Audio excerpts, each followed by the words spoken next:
Hi everyone, thank you for joining Beyond the Veil Media. Before we start, quick disclaimer so everyone can unclitch a little. This is not the sky is falling video, okay?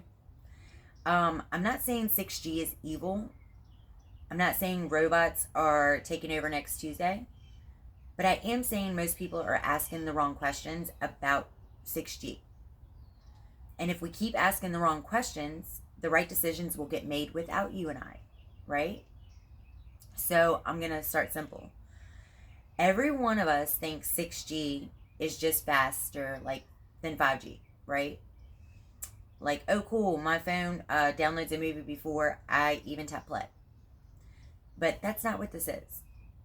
6G isn't really being built for streaming, guys. It's being built for systems to talk to systems.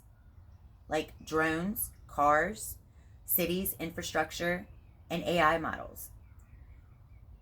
Your phone,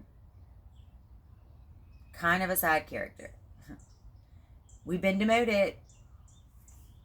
All right, so here's the big shift nobody has fully explained clearly. Old networks work like this. Humans talk, systems respond. 6G, though, it flips that. Now it's systems observe, predict, act, and humans experience the outcome. It's not evil by default, but it is powerful. And power always deserves better questions. So let's ask one most people have been skipping over. Who is 6G actually for? Because it's not you, not me. It's for autonomous vehicles, smart cities, military coordination, digital twins, simulations of real life. Humans don't disappear. We become data sources inside the environment. Not villains, not heroes, just inputs. But here's where things get interesting. Most people think control lives in cell towers, satellites, spectrum, but that's old thinking. The real power in 6G isn't the network, it's the predictive models built on top of it. And then who owns those models? Governments, corporations, some public, private Frankenstein nobody can audit. That question matters more than download speed ever will. And let's talk about surveillance, but not the movie version.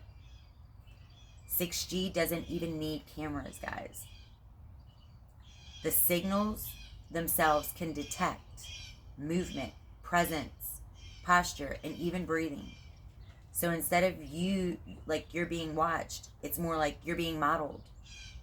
No lens, no red light, and no off switch. So privacy doesn't get taken away dramatically.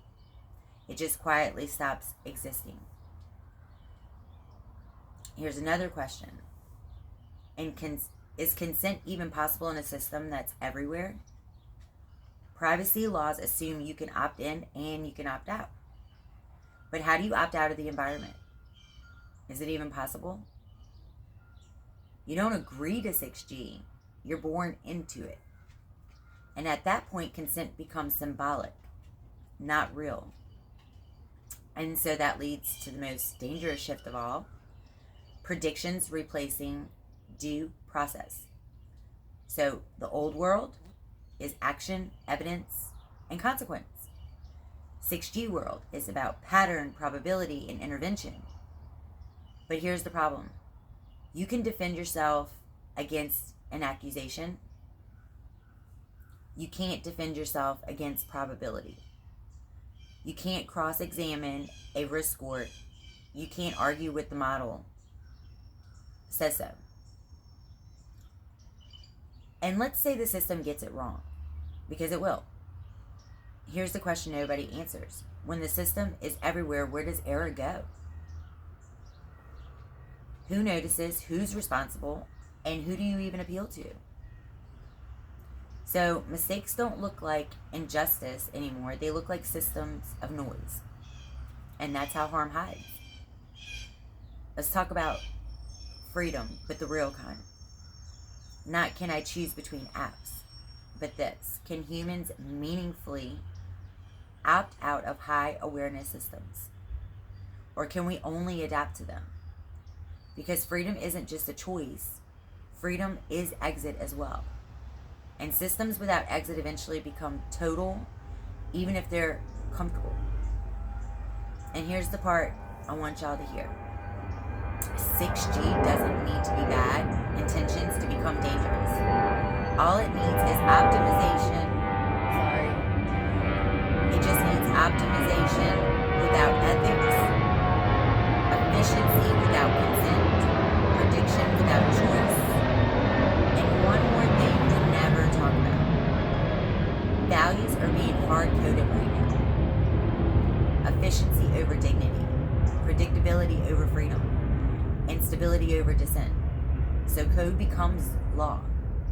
Architecture outlives politics, and future generations inherits decisions they never even agreed to. So no, the danger isn't some dystopian nightmare. The danger is being very comfortable inside a reality that's quietly being managed for us. So if you guys remember one thing from this conversation, let it be this. 6G isn't about speed, it's about awareness. And whoever controls awareness controls outcomes. And that's it. If this made you uncomfortable, then that's good, because that means we're asking the right questions, guys. And that's what this channel is about, asking better questions and the right questions. So thank you for joining. I hope you like this content. And I just wanted to bring awareness about 6G, because the more I dig into it, I thought I knew everything about it, but I did not. So I wanted to share it with you guys. And please like, subscribe, and hit the notification bell. And until next time, stay safe, everyone.